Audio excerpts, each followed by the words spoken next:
Espérame un ratito.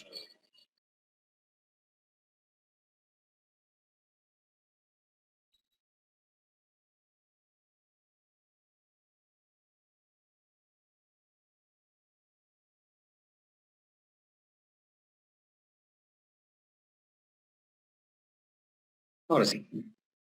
Muy bien. Vamos a comenzar nuestro capítulo 1, nociones generales de topografía.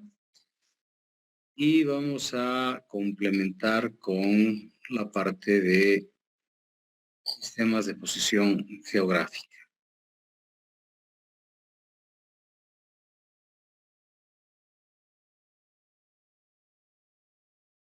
Topografía viene de las palabras griegas topos,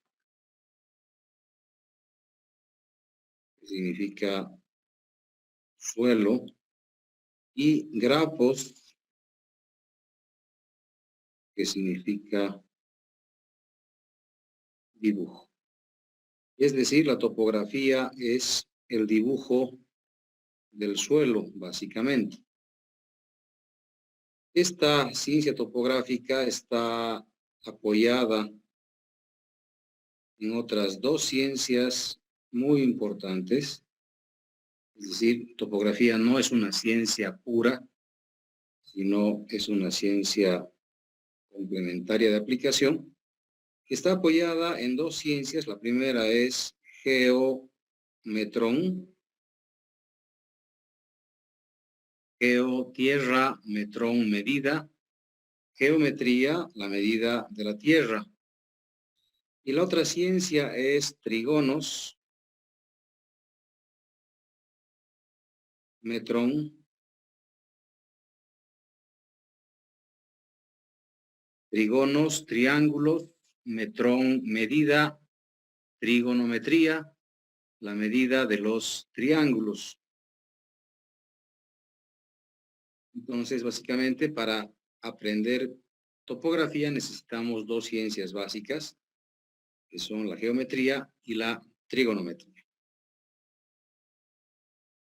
Durante este semestre, decíamos, vamos a llevar, he dividido en dos partes. La primera parte es la planimetría.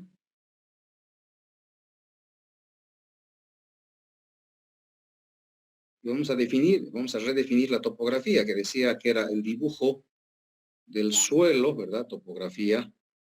Pues nosotros vamos a decir que es la ubicación de puntos en el espacio, determinada esta ubicación en coordenadas. Tenemos el norte, aquí tenemos el este. Entonces, un punto cualquiera que esté ubicado acá va a tener dos coordenadas, ¿verdad?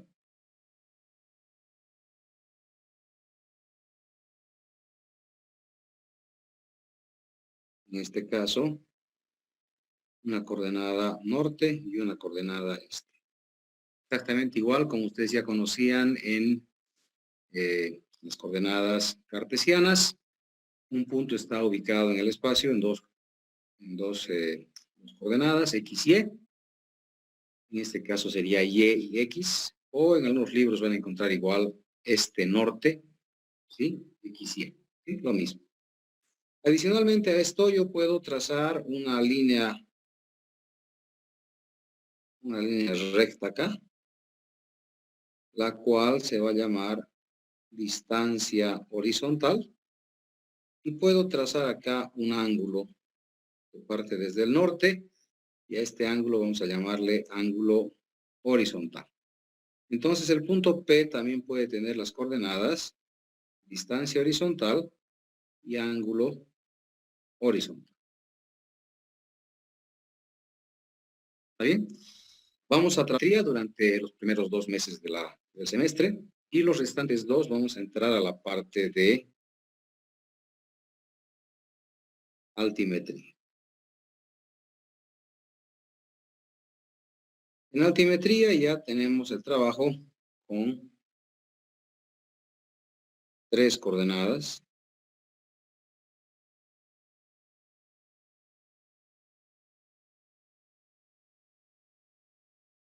Norte, este y elevación.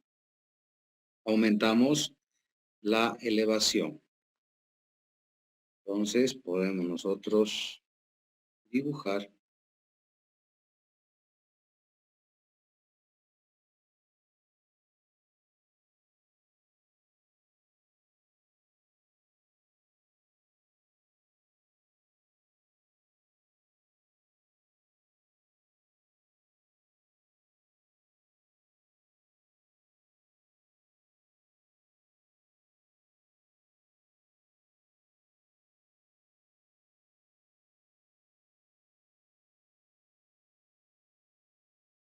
ahí tenemos nuestro punto P, que en este caso ya el punto P va a tener 3 coordenadas, norte, este, y aquí voy a poner cota, no voy a poner la elevación, ¿ya? O sea, la cota es la elevación, pero medida en metros sobre el nivel del mar, es decir, llega una cota definida, por ejemplo, Cochabamba tiene una cota de 2.500 promedio.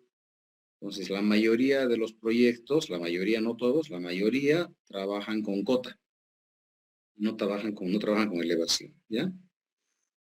Vamos a dibujar acá esa distancia que habíamos dibujado hace rato aquí abajito, ¿sí? A la cual habíamos llamado distancia horizontal. Y aquí habíamos llamado a esto de acá ángulo horizontal.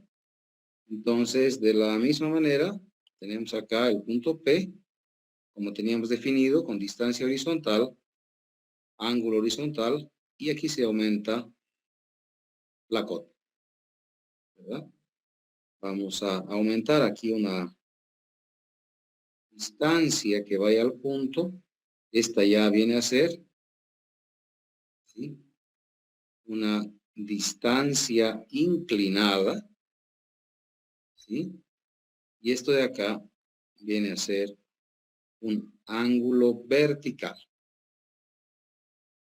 ¿Sí? Una distancia inclinada y un ángulo vertical.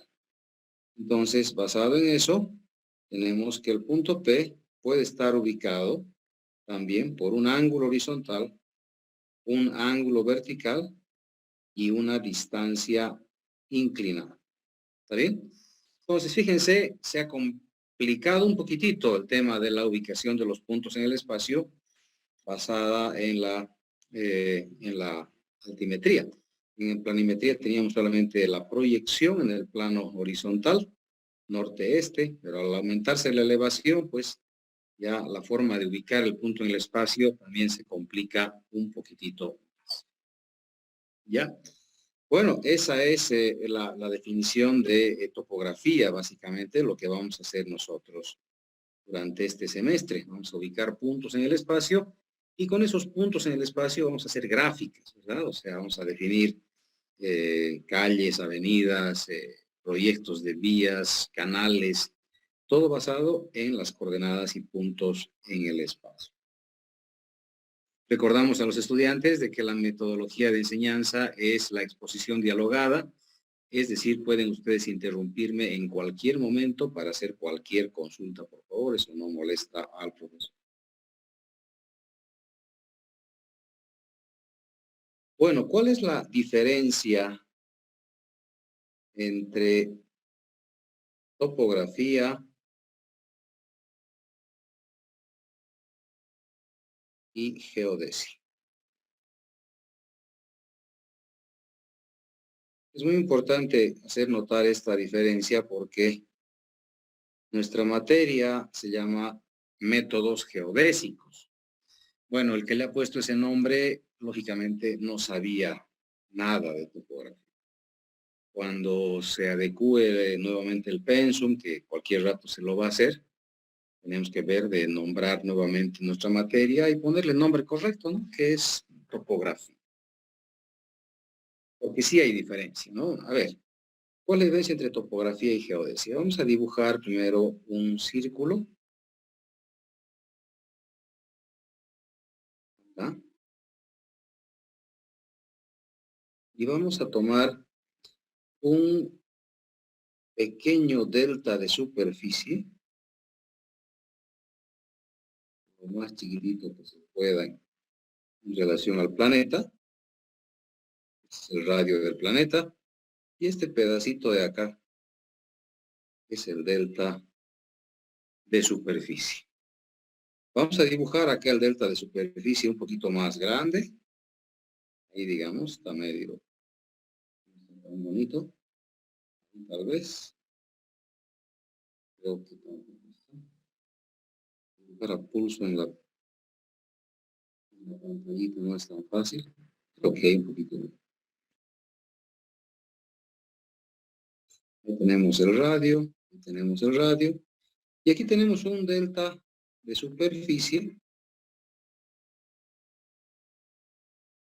que tiene un lado aproximadamente de 20 kilómetros. Lo interesante de esto es que si yo jalo una cuerda subtendida acá, ¿sí? Tengo, vamos a poner con color rojo, una diferencia entre la curvatura terrestre y la cuerda subtendida en 20 kilómetros de longitud de apenas 1 centímetro. Entonces, para topografía, ¿verdad? Asumimos que la Tierra es totalmente plana. No tenemos ningún problema en definir que en el trabajo topográfico que hacemos, que además cuando hacemos un levantamiento topográfico con teodolito o hacemos un replanteo topográfico con nivel de ingeniero, ¿verdad? Cuando instalamos el instrumento acá, lo ponemos acá, ¿sí?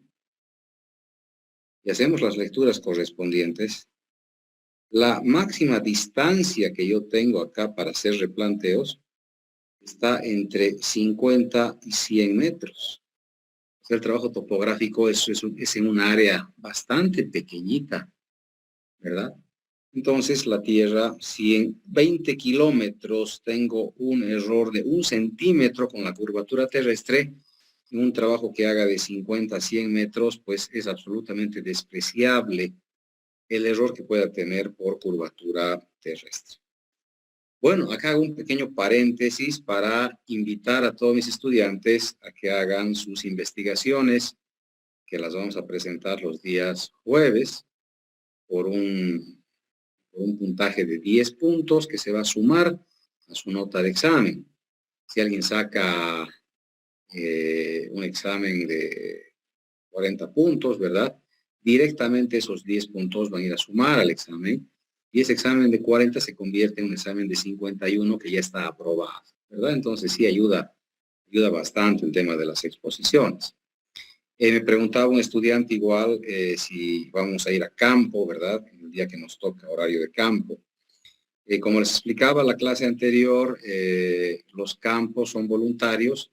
Vamos a esperar todavía un mes por lo menos a que podamos avanzar en los capítulos y sepamos algo de topografía.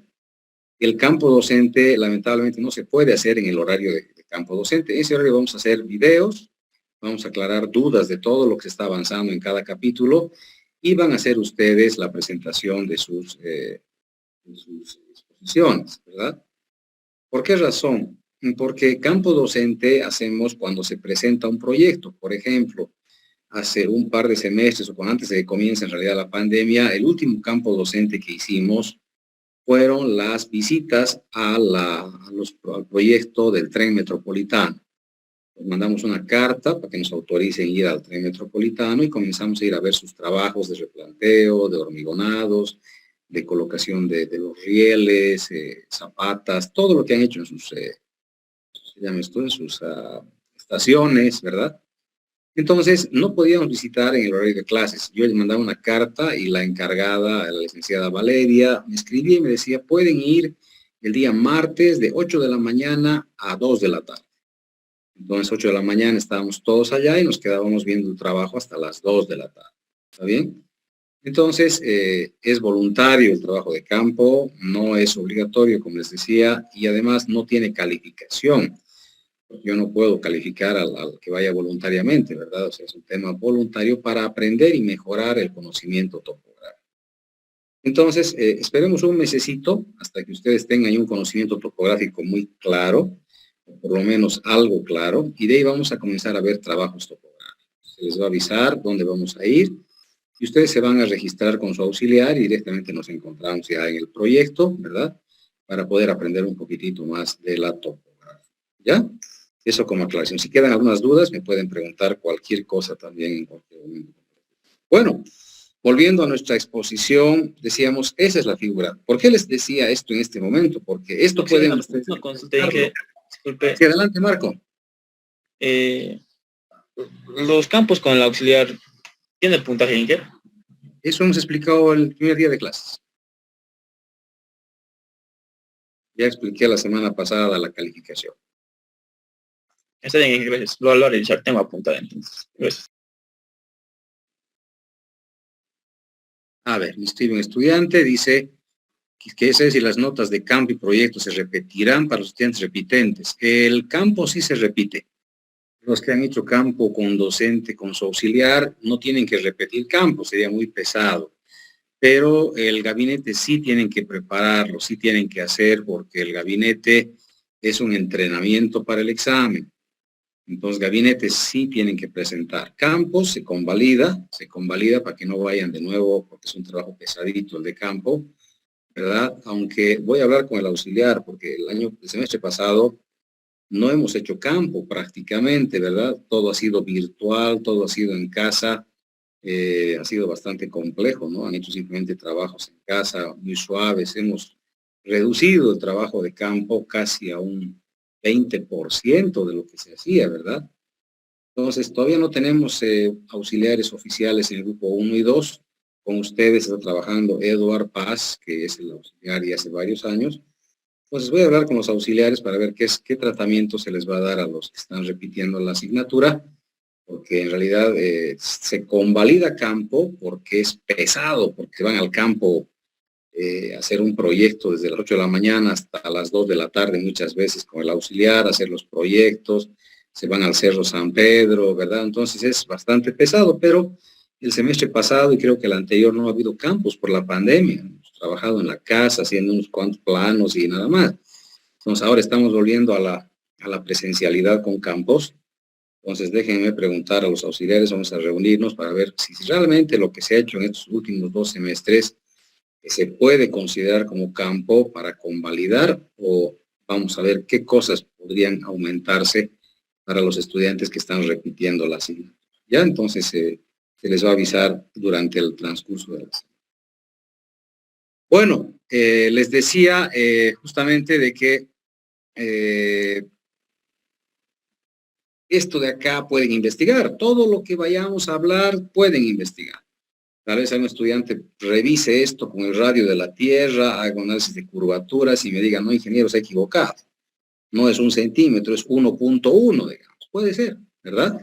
Entonces me gustaría que alguien pueda hacer estas verificaciones, pueda hacer las investigaciones, etc. ¿Ya? Bueno, esa era la aclaración de Disculpe, una pregunta. Claro. De estas cosas que investiguemos por nuestra cuenta, el día jueves lo podemos exponer, ¿verdad? El día jueves tienen que exponer. Sí, gracias por la pregunta. Todas las preguntas son muy buenas. A mi correo institucional me tienen que mandar su presentación PowerPoint y su informe en formato Word.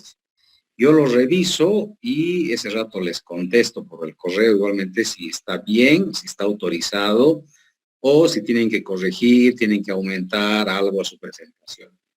Me mandan al correo, yo les respondo y el día jueves pueden empezar a hacer sus exposiciones. Si hay muchas exposiciones, no se preocupen, o sea, vamos a exponer durante todo el semestre, o sea, más bien para este caso durante estos primeros 2 meses para el primer parcial y luego los siguientes 2 meses para el segundo parcial, o sea, no se desesperen de que este jueves hay que presentar.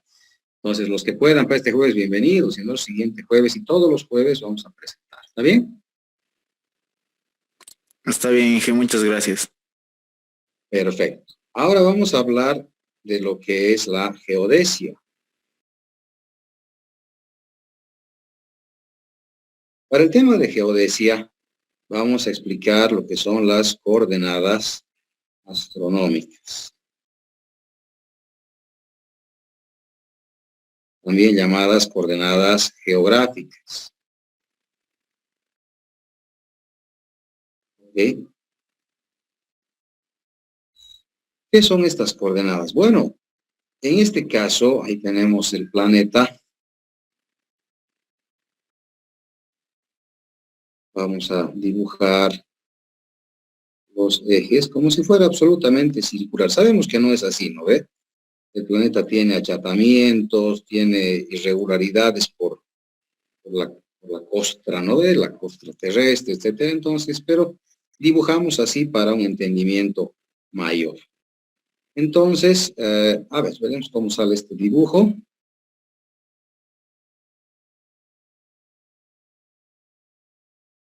Sí, ahí estamos dibujando.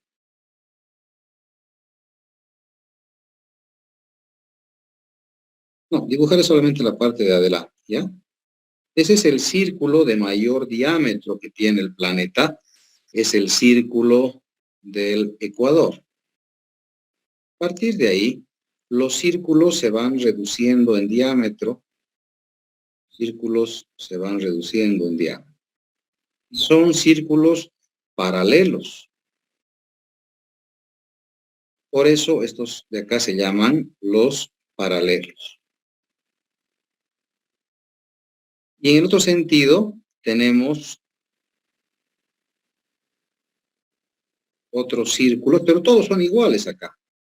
En este caso, todos estos círculos son iguales. Los círculos que partían del ecuador hacia arriba y hacia abajo van reduciendo. El círculo de ecuador es el más grande y a partir de ahí van haciéndose más chiquititos hasta llegar al polo norte y al polo sur. En cambio, los meridianos es como si agarráramos una pelota, como ven ustedes, y la partimos por la mitad. Todos los meridianos son exactamente iguales. Entonces, estos son los meridianos. Siendo el más famoso el meridiano de Greenwich. Vamos a decir que este de acá sea el meridiano de Greenwich.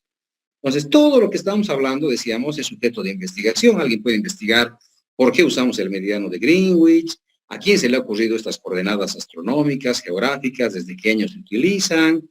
O sea, todo lo que hablemos acá se puede investigar, se puede complementar, ¿verdad? Para que sea más bonita la materia también, ¿no ve? Bueno, si yo quiero ubicar un punto en el espacio acá, este punto P, ¿qué es lo que debo hacer? Debo proyectar su línea al ecuador y al meridiano de Greenwich. En el meridiano, en el ecuador, tenemos 0 grados y tenemos 90 grados positivo hacia el norte y 90 grados negativo hacia el sur. En Greenwich tenemos 0 grados y hacia la derecha, si quieren, hacia el este, 180 grados y hacia el oeste, 180 grados también. Esas son las coordenadas geográficas. Entonces, a ver, ¿con qué color podemos hacer? Con lila vamos a completar. Aquí se nos forma un ángulo vertical y aquí se nos forma un ángulo horizontal. Entonces, las coordenadas geográficas son un ángulo vertical, un ángulo horizontal y la cota. Al ángulo vertical se lo llama latitud. La latitud puede ser, bueno, es de 0 a 90 grados, puede ser norte o puede ser sur. El ángulo horizontal es la longitud. Y la longitud es de 0 a 180 grados. Puede ser hacia el este o puede ser hacia el oeste. Y la cota es la elevación en metros sobre el nivel del mar, lo que ya habíamos explicado. Eso no cambia en ningún momento.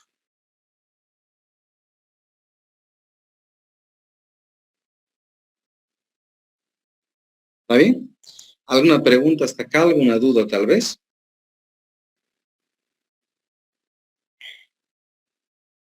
Bueno, estas coordenadas astronómicas se siguen usando hasta el día de hoy. Si ustedes entran a Google, le dejo mi celular en mi dormitorio, pero si ustedes entran a Google y le preguntan las coordenadas de Cochabamba, les va a avisar cuánto valen en coordenadas geográficas. Les va a decir cuánto es la latitud, la longitud, etc. Ahora, esto es geodesia cuando se trabaja en coordenadas mucho mayores, mucho más grandes, donde sí importa la curvatura terrestre. Cuando estamos trabajando en coordenadas geográficas, sí se maneja la curvatura terrestre, ¿verdad? Esa es la figura real.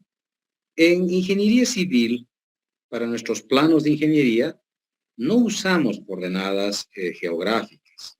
Esto entra, digamos, para saber de dónde salen las coordenadas con las que vamos a trabajar. Nosotros en ingeniería trabajamos con las coordenadas UTM, que son las unidades transversa de Mercator.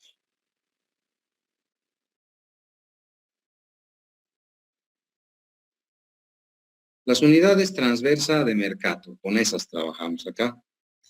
Y en realidad, lo que hace Mercator, también pueden investigar todo lo que vayamos hablando durante todo el semestre sujeto de investigación, porque cada capítulo es diferente a los demás, ¿no? Lo que hace Mercator es algo realmente espectacular, porque Mercator lo que hace, dice, y hace esto en el año 1500 y pico, ¿verdad? Cuando no había ni siquiera una pinche calculadorita. Dice, aquí voy a poner 0 grados, ¿verdad? Y vamos a trazar acá toditos los meridianos.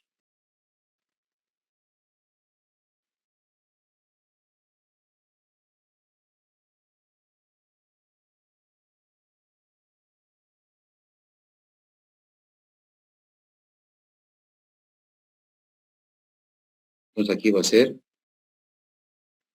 menos 180 grados y aquí 180 grados. De igual manera, dice aquí vamos a poner el ecuador.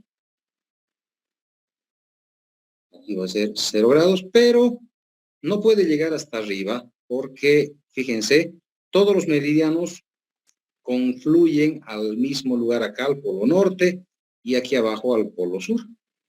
Entonces, dice, voy a hacer solamente hasta aquí nomás, hasta un puntito, ¿verdad? Entonces, traza los paralelos hasta donde puede.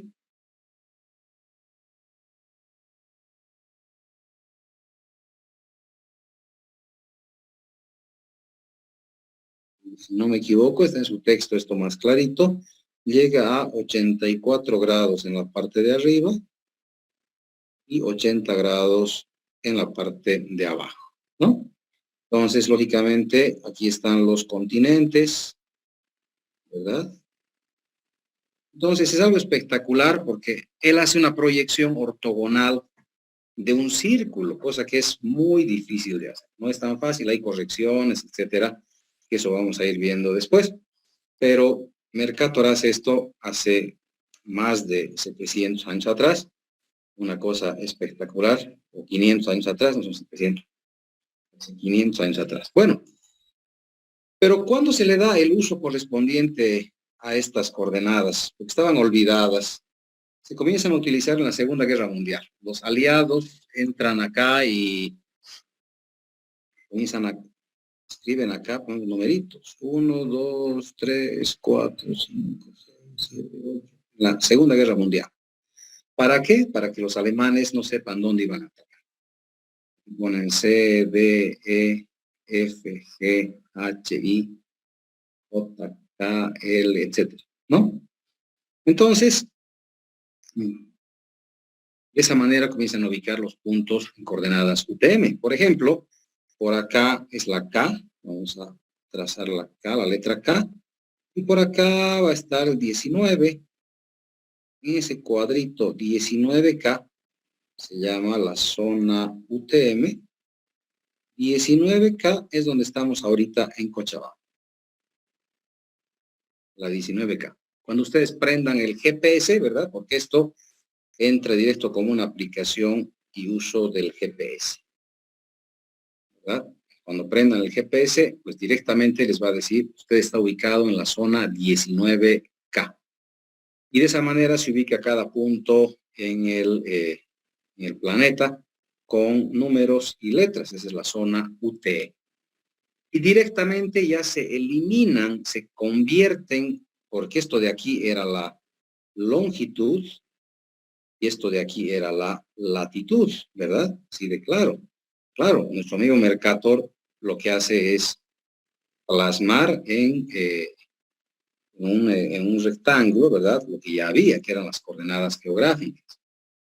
Pero los aliados y demás lo que hacen básicamente es convertir estas coordenadas en coordenadas norte y este, coordenadas UTM, que llevan su nombre en honor a Mercator, las unidades de Mercator. No son coordenadas UTM, ¿ya?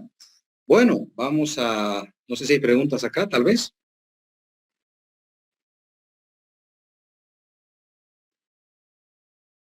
Bueno, si no hay preguntas, vamos a entrar a la presentación del día de hoy. Espérenme un ratito.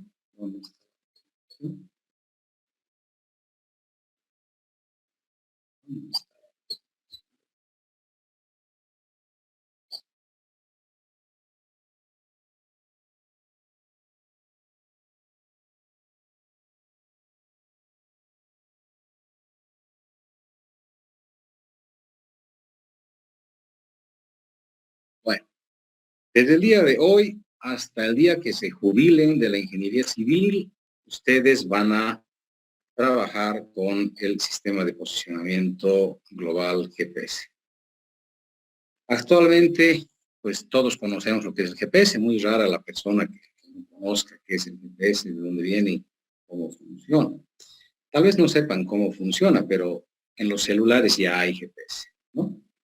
Bueno, ¿qué es el GPS? Es un sistema de posicionamiento global, como dice su nombre, es decir, nos va a entregar las coordenadas. En primera instancia, la latitud, la longitud y la cota, las coordenadas geográficas, ¿verdad? Pero también puedo pedirle que me entregue las coordenadas UTM. Las UTM son las que vamos a usar, repito, en ingeniería. La UTM directamente trae coordenada norte, coordenada este y la cota, como hemos explicado hace un ratito en la pizarrita. ¿Bien? Tenemos que diferenciar, hay un sistema de navegación que es muy diferente al sistema de posicionamiento. Lo vamos a explicar más adelante. Es un sistema basado en emisión de radioseñal de satélite, un sistema disponible en cualquier condición meteorológica y además disponible las 24 horas del día. ¿Okay? Bueno, eso es lo que dice el fabricante, dice disponible en cualquier condición meteorológica, pero no es así.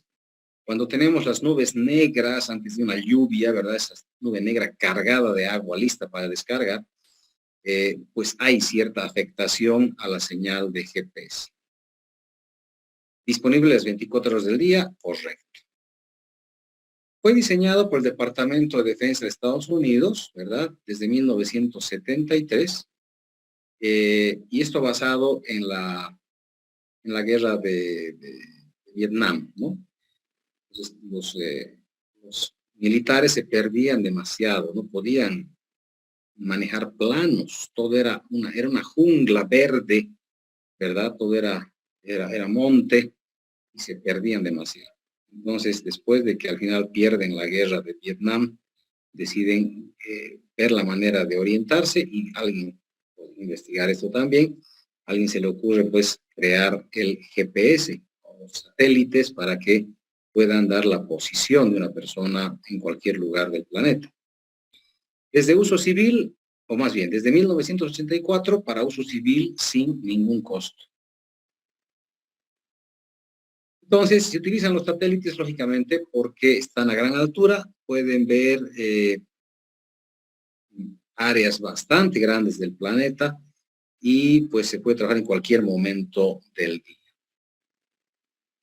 Los sistemas de navegación, el GPS que estamos usando es de Estados Unidos, Rusia tiene su propio sistema que es GLONASS, Galileo, el sistema de la Comunidad Europea, y Beidou de la República Popular China. Cada uno de ellos tienen sus propios satélites, ¿verdad? Entonces, Pueden investigar cada uno de estos, contarnos cómo están funcionando, desde cuándo, cuántos satélites tiene, etcétera. ¿Ya? Tal vez no está funcionando alguno de ellos, tiene algún problema, ¿verdad? Entonces, pero GPS, pues hasta el día de hoy y estamos usando los celulares gracias al GPS. GPS tiene 3 segmentos. El segmento espacial, que corresponde a todos los satélites. El segmento de control, que lógicamente es están las estaciones monitoras del propietario. Y el segmento de usuario, que puede ser para usos civiles, militares, profesionales, etc. Ahí vemos el segmento espacial, que en origen estaba compuesto por 24 satélites en 6 planos orbitales a una altura de 20.200 kilómetros, y cada satélite con 4 relojes atómicos. Eso era en origen, ¿no? Pero fíjense que los primeros satélites que salen, el año 1973, que comienzan a lanzar los satélites, pues su vida útil se estimaba más o menos entre 15 a 20 años.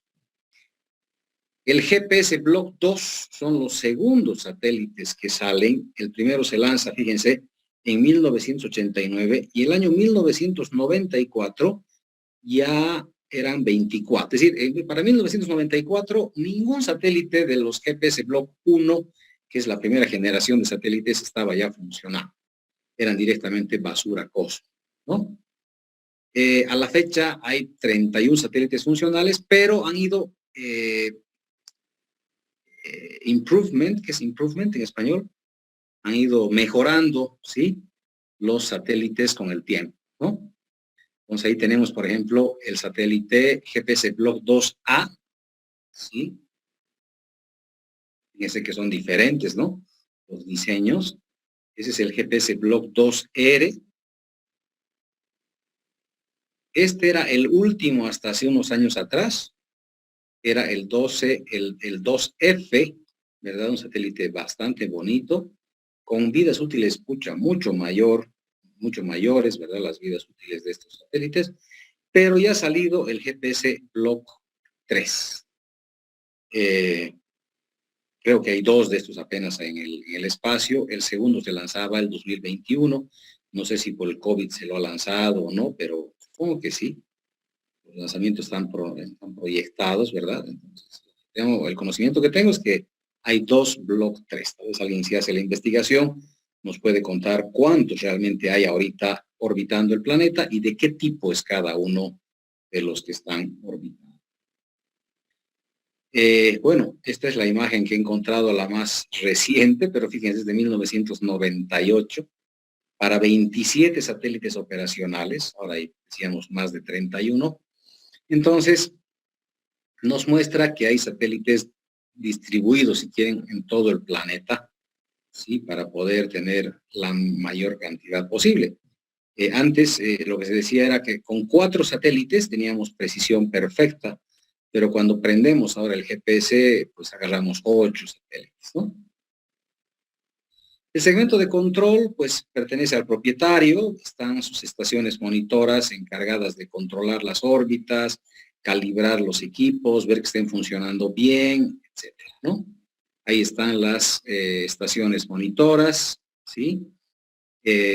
Pues tenía que haber estación monitora en Bolivia, debido a que está justo en el centro de Sudamérica y además el salar de Uyuni se utiliza para hacer la calibración de los satélites, ¿no? O sea, cuando pasan encima del salar se los verifica todos los elementos, ¿no? Ubicación, velocidad, orientación, todo se hace la calibración de los satélites. Pero nuestro país tiene muchos conflictos, lamentablemente, entonces la estación que estaba planificada para Bolivia se la ha llevado a Ecuador, tristemente.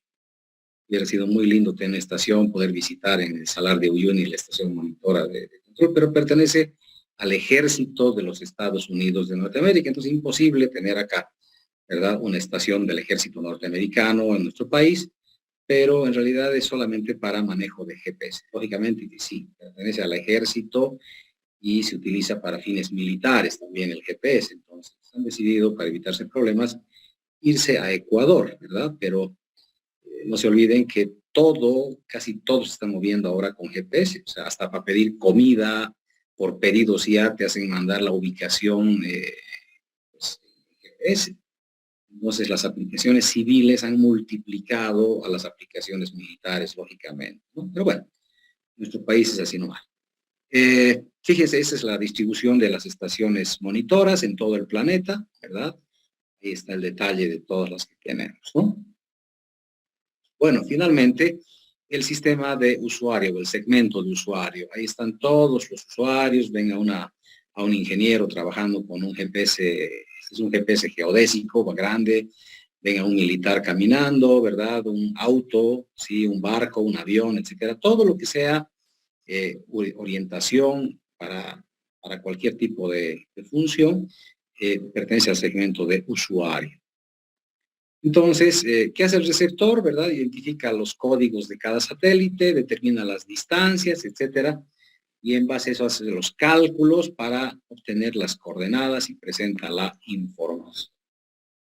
Pues la precisión del GPS varía desde 1 centímetro hasta 10 metros, dependiendo del equipo que vamos a utilizar, ¿verdad? Entonces aquí volvemos a hablar de la diferencia que hay entre navegación y posicionamiento. La navegación me da un error muy grande. El posicionamiento me da el error de 1 centímetro. Entonces, para navegar, dice, ¿qué tengo? Receptores de navegación. Entonces ahí vemos un barquito que debe tener su GPS de navegación, ¿verdad? Una señorita trabajando con un GPS portátil, ¿verdad? Los autos tienen su GPS. Bueno, todo lo que sea en tiempo real, prendemos el equipo, los celulares son en tiempo real, prendemos y nos da un error de hasta 10 metros, ¿verdad? Puede ser de menos. Si lo dejamos un buen tiempito, un GPS me va a dar un error pues, de hasta 3 metros, ¿no? Aquí vemos un navegador pequeñito, ¿sí? Aquí vemos navegadores cada vez más grandes. Aquí arriba están los celulares, ¿verdad? Sí, y aquí tenemos un navegador ya, este no es navegador, un posicionador con su antena, ¿verdad? Este es el navegador más común usado en ingeniería. Me dirán ustedes, pero usted ha dicho que en ingeniería no se usa. No, se usa para fines de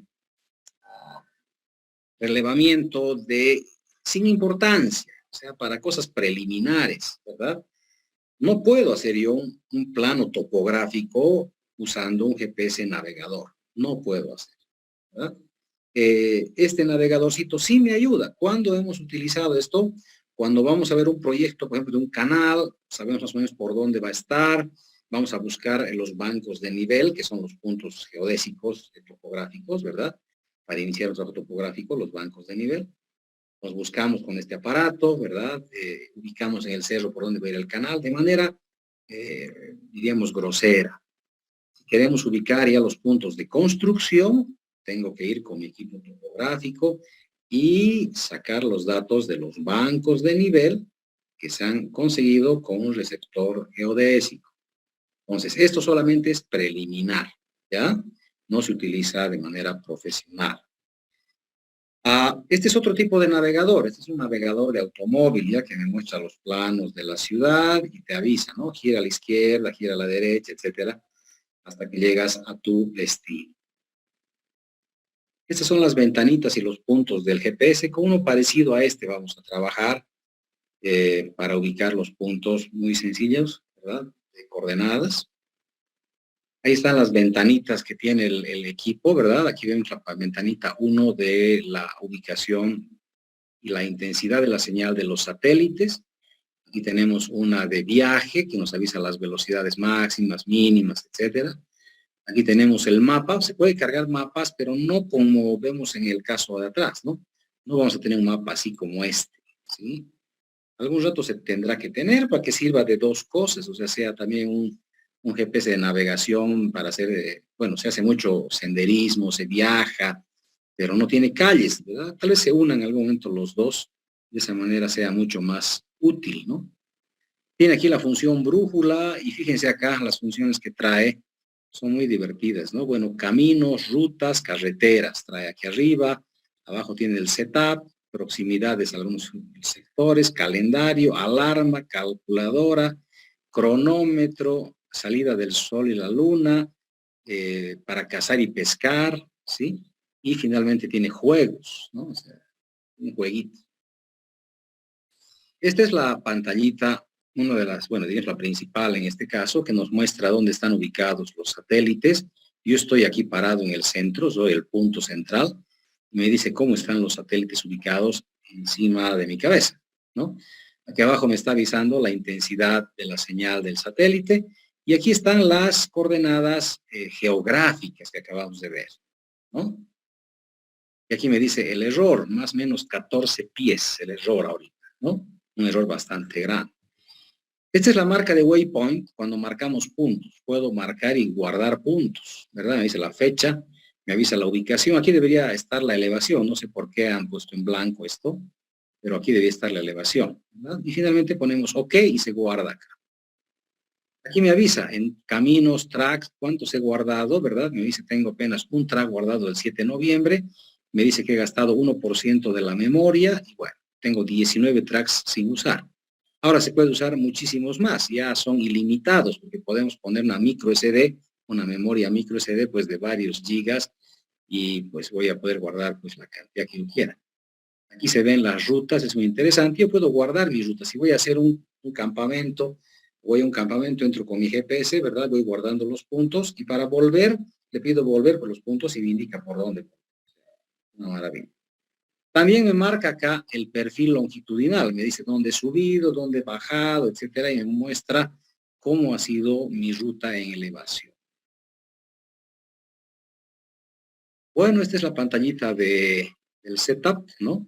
De la configuración del equipo. Esto se ha saltado, esto no debe estar aquí.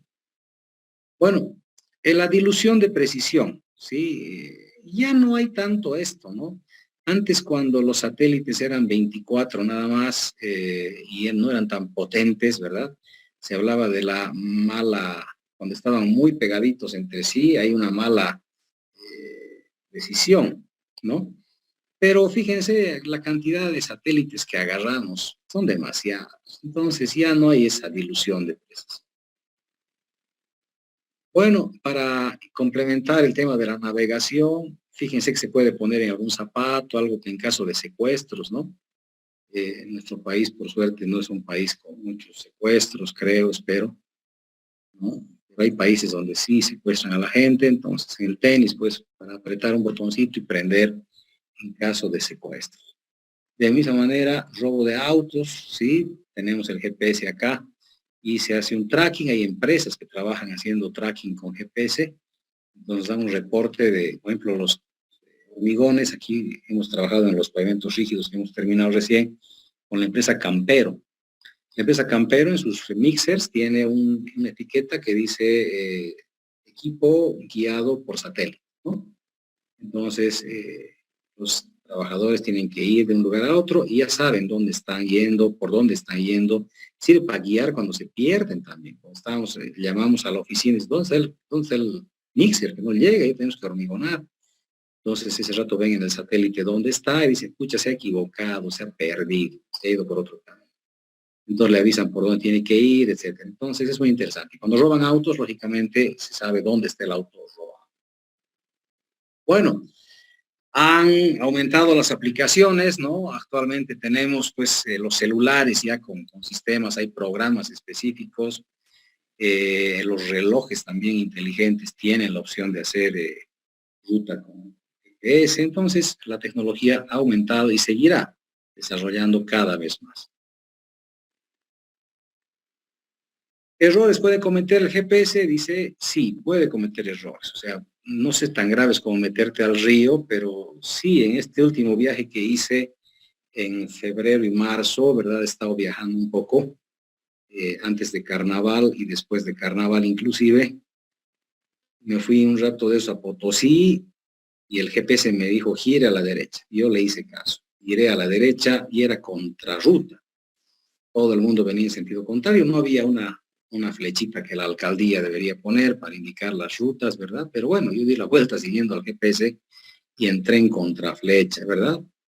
Entonces, se te hace cometer errores, ¿verdad? Tal vez no tan graves. Esto sí, en muchos caminos europeos ponen esta señalización que dice, no siga la navegación satelital.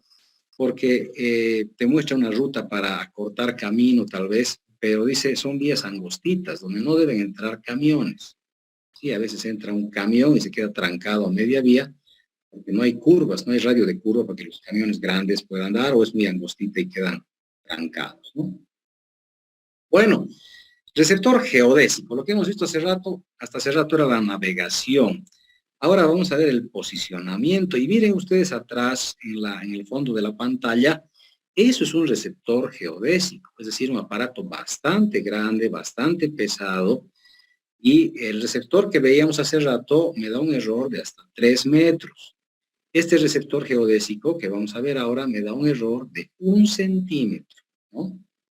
Entonces, aquí vemos instalado ya el equipo, bastante bonito, ¿sí? Entonces, el que veíamos en la foto de atrás es este de acá, ¿sí?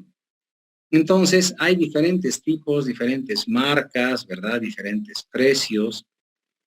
Entonces, bueno, ahí vemos la posición diferencial.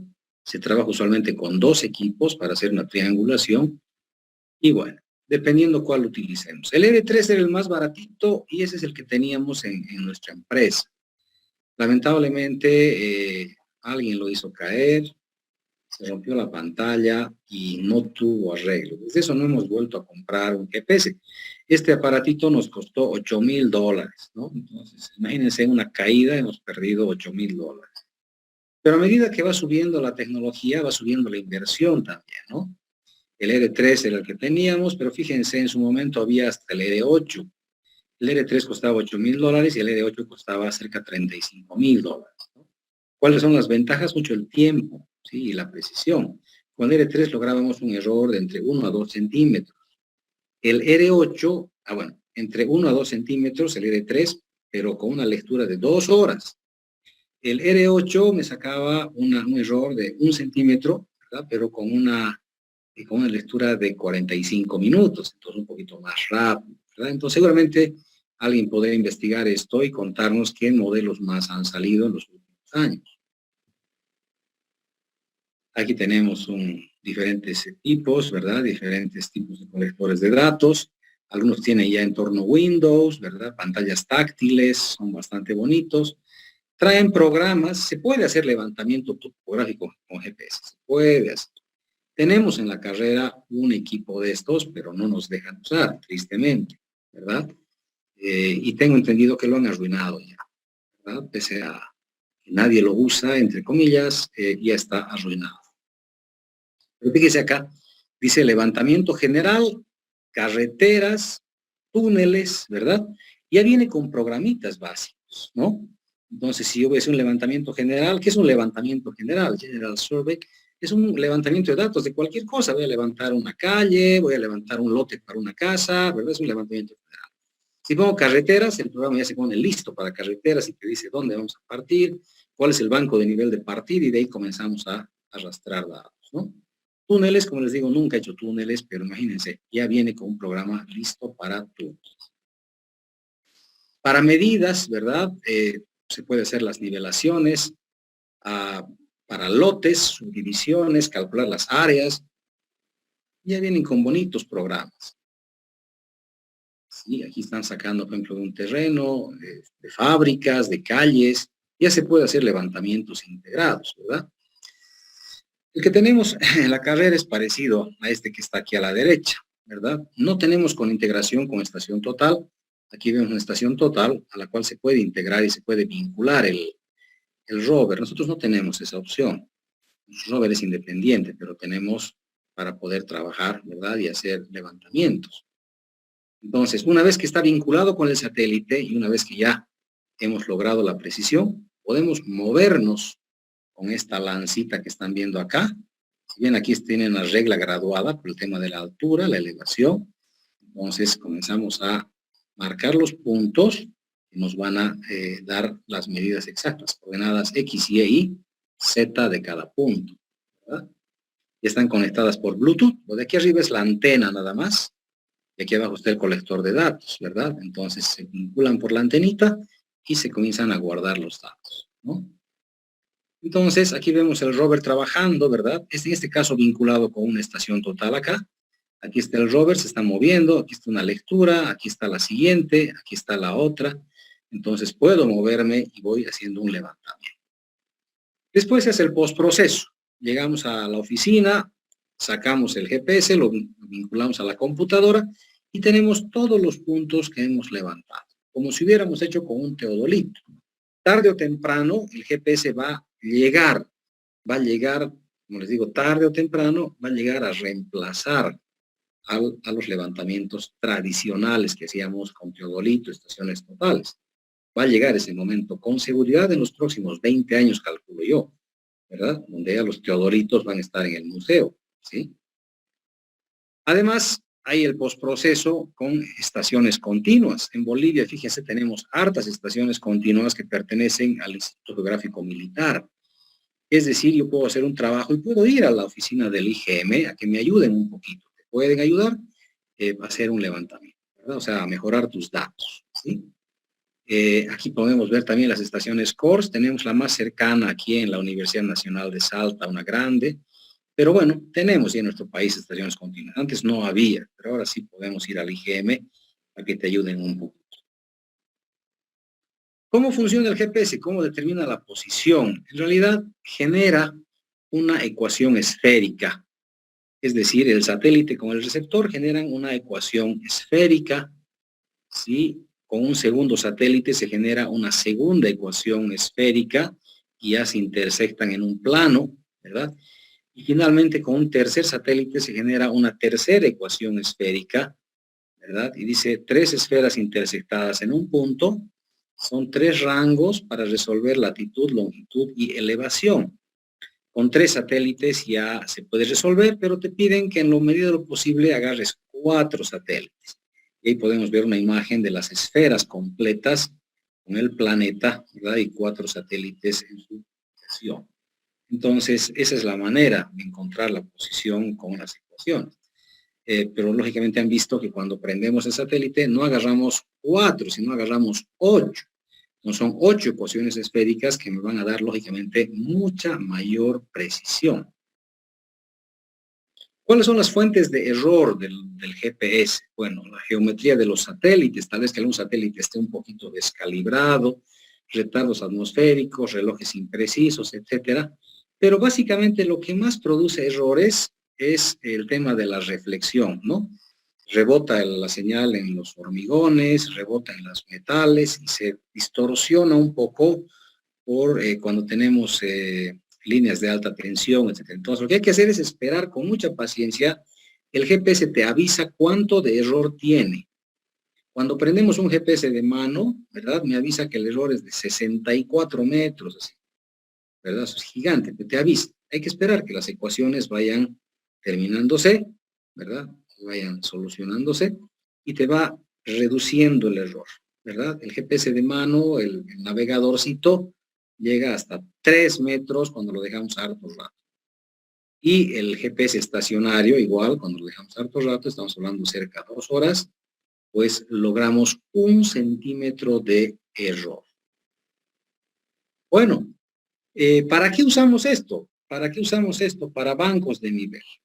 ¿Qué es un banco de nivel? Es un punto que se ha sacado con GPS y que me va a servir para iniciar y controlar mi trabajo topográfico. Por eso llevamos este capítulo al principio. Es decir, para hacer una carretera debo tener 2 bancos de nivel al principio y un banco cada kilómetro de carretera, ¿verdad? Para hacer un puente debo tener un banco de nivel al inicio del puente y otro banco de nivel al final, o sea, a un lado y al otro lado. Un banco de nivel a cada lado del puente. Para hacer una represa, pues se debe tener bancos de nivel a ambos extremos del cerro y en la parte central unos 2 más por lo menos. Entonces, fíjense, se requiere de tener esta ayuda de bancos de nivel sí o sí. Aquí vemos cómo en Puerto Villarroel 2 bancos de nivel pues los han tenido sin cuidado, no los han cuidado, la gente ha hecho lo que ha querido, ahí están rotos y olvidados. Estos bancos usualmente los hace el IGM y te cobra, no es gratis, cada punto de estos que están viendo ahí destrozados y olvidados cuesta entre $500 a $800 cada puntito, ¿verdad? Encontré estos en un trabajo igual en Chuquisaca, cuando hacíamos un trabajito, me encantó ver, primero en Valle Grande, fue hermoso el que hicimos recién nomás. Esto hemos hecho el 2018, pues casi antes de que comience la pandemia, ¿no? Y fíjense, del 2017 era su banco de nivel, colocado por el Instituto Geográfico Militar, ¿no? Aquí está su código, RGB, ¿sí? Red Geodésica de Valle Grande significa esto, ¿no ve? RGB, la Red Geodésica de Valle Grande, el punto 07, Gobierno Autónomo Municipal de Valle Grande, se prohíbe retirar. Eso está en el suelo. Tiene una barra de acero jugadita, ¿verdad? En la parte central, entonces se hace un hueco y se pone esta plaquetita, ¿verdad? Y se llena de hormigón. La idea es que no sea fácil de retirar. Claro, si alguien va a ir con su palanca, lógicamente lo va a sacar, pero se prohíbe retirar, pero es difícil, no va a ser tan fácil, ¿no? Entonces, aquí tenemos el otro de Chuquisaca. Esto hemos ido a hacer ya en pandemia, hemos ido a hacer esto. ¿Sí? Gobierno Municipal de Sudáñez, ¿sí? Radio Urbano, estoy del 2000, finales del 2020, ¿sí? 20. Asociación de Municipios de Chuquisaca, ¿sí? Pero estaba desde el año 2008, 001, no sé por qué le han puesto así tan grande, como si fuéramos a poner como si fuera a ver en Sudáñez más de 1000 puntos, no tienes tantos. Todo el pueblo de Sudáñez no debe pasar de 10 puntos, ¿no? Geodésicos, chiquitito es Sudáñez. Entonces, bueno, esos son los puntos geodésicos que se colocan, ¿verdad?, en algún lugar para iniciar un proyecto. Entonces, bueno, básicamente eso es lo que teníamos que ver el día de hoy. No sé si tienen una pregunta, una duda, una complementación.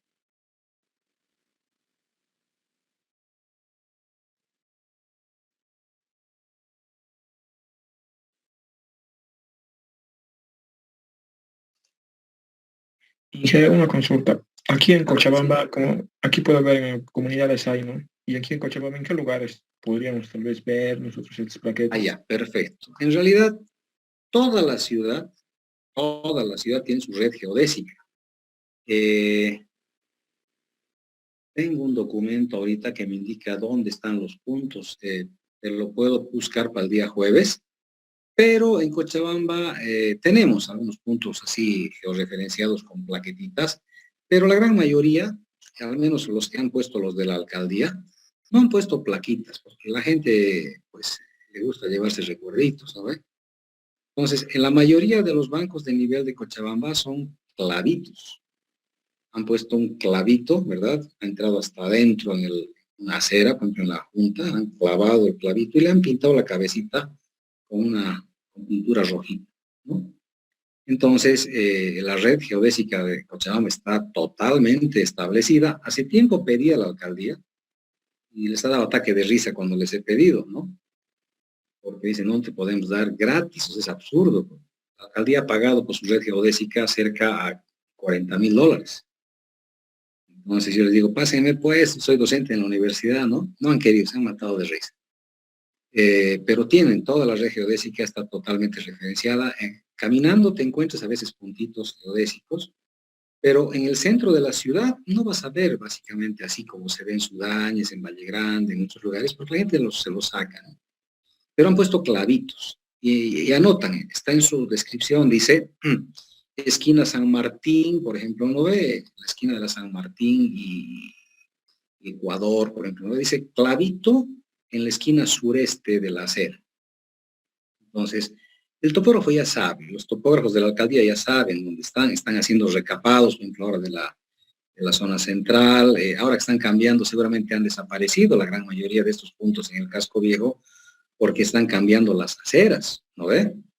Están cambiando aceras, entonces ahí sí es complicado, porque tienes que vincular con otros puntos. No sé si han verificado los puntos antes de hacer el cambio de las aceras, creo que no, porque fui a pasear el otro día por el centro y vi que estaban cambiando todas las aceras, me acerqué a ver si había alguna referencia topográfica y no he visto.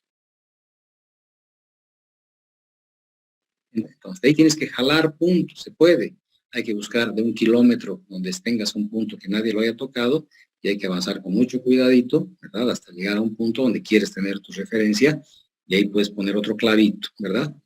O en definitiva, nuevamente instalar los GPS geodésicos, ¿verdad? Y sacar nuevamente las coordenadas de los puntos, ¿sí?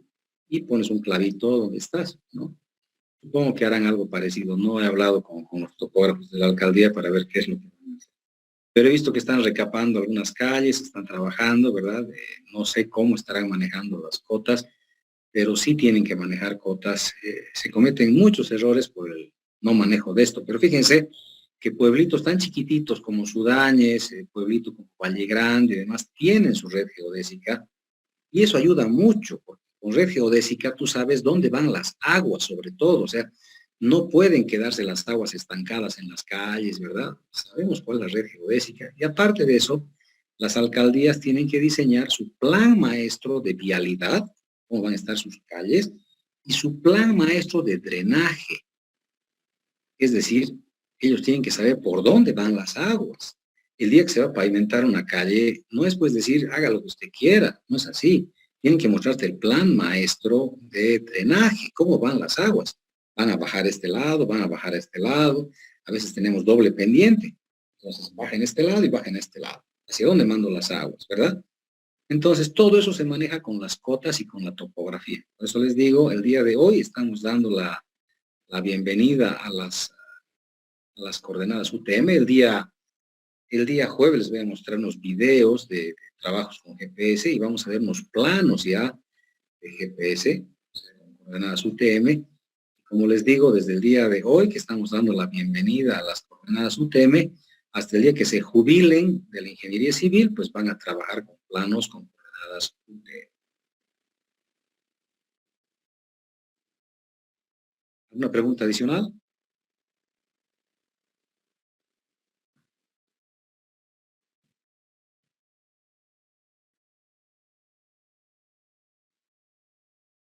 Bueno, si no hay preguntas, les agradezco su presencia. Con su auxiliar ya van a comenzar a trabajar. Voy a hablar con los auxiliares hoy en la noche para ver cómo van a hacer los trabajos de campo y cómo va a ser el tema de convalidaciones con repitentes también. Vamos a hablar hoy mismo. No se olviden que no tengo auxiliares del grupo 1 y 2. Simplemente tengo personas que me van a ayudar, pero vamos a hablar con ellos que han sido ex auxiliares para ver cuál sería la mejor modalidad de trabajo y ya comiencen ustedes a trabajar en sus campos y gabinetes, ¿ok? Entonces, que tengan una muy bonita semana, pásenla bien y nos vemos el día jueves para continuar nuestro avance temático. Un abrazo para todos. Chao, muchachos. Gracias, Inge. Hasta luego. Luego, ingeniero.